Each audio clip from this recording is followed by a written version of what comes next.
ឆ្លងផុតប្លុកទី3របស់កនមីងតាំងទ័ពរំដោះបានបន្តដំណើរពីខេត្តហ៊ូណានទៅខេត្តខ្វាងស៊ីដើម្បីគំទេចទ័ពរំដោះនៅខាងកើតទន្លេសៀងចាងកាយជាបានកែនទ័ពគួមីងតាំងទាំងអស់ក៏ដូចជាទ័ពពីខេត្តហ៊ូណានខ្វាងតុងខ្វាងស៊ីនិងទ័ពមេកន្ទ្រីញ៉ៃទៀតសរុបប្រមាណ300,000នាក់ដើម្បីបង្កើតជាប្លុកទី4សម្ដប់តាមដងទន្លេសៀងនិងតាមខេត្តឈៀនជៅស៊ីងអានគន់យ៉ាងជាដើមដើម្បីឡោមព័ទ្ធខ្ទមទ័ពរំដោះ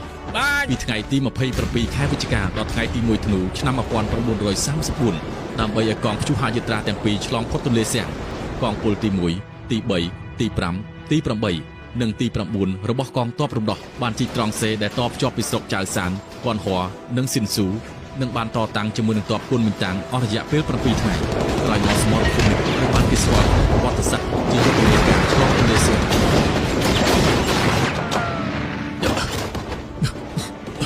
មើលទៅគេចង់សម្លាប់យើងមែនទេសេនាធិការបញ្ជាកងទ័ពយើងកុំឲ្យដកថយមួយជំហានឲ្យសោះបាទសូមរាយការណ៍ថ្នាក់លើបានបញ្ជាឲ្យដំស្នេហ៍ត្រឡប់ទៅទីបញ្ជាការដ្ឋានវិញព្រមមានភារកិច្ចថ្មីបាន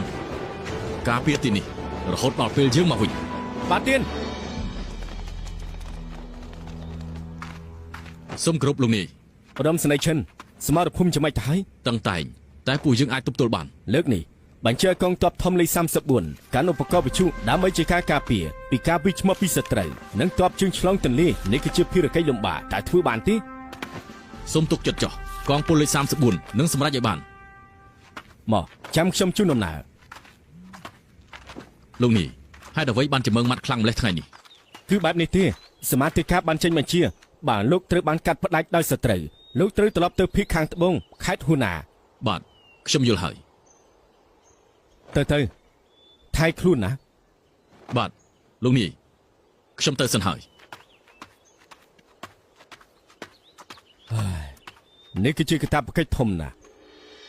ទ័ពស្រួចរបស់ទ័ពរំដោះបានទៅដល់គ្រប់គ្រងទន្លេសៀងមុននិងបានសង់ស្ពានហើយក៏ដោយសារតែការដឹកសម្ភារៈច្រើននិងការប៉ាន់ស្មានពីទីតាំងរបស់សត្រូវខុសទ័ពរំដោះបានធ្វើដំណើរយឺតនិងបាត់បង់ឱកាសក្នុងការឆ្លងទន្លេធ្វើឲ្យកងទ័ពដើម្បីទទួលបាននូវវីដេអូបន្តទៀតសូមជួយចុច like និងជួយចុច subscribe និងទទួលបានរឿងវីរៈកងទ័ពឈានមុខភាគបន្តទៀតហើយសូមកុំភ្លេចជួយចុច like និងជួយចុច subscribe សូមអរគុណនិងសូមជម្រាបលា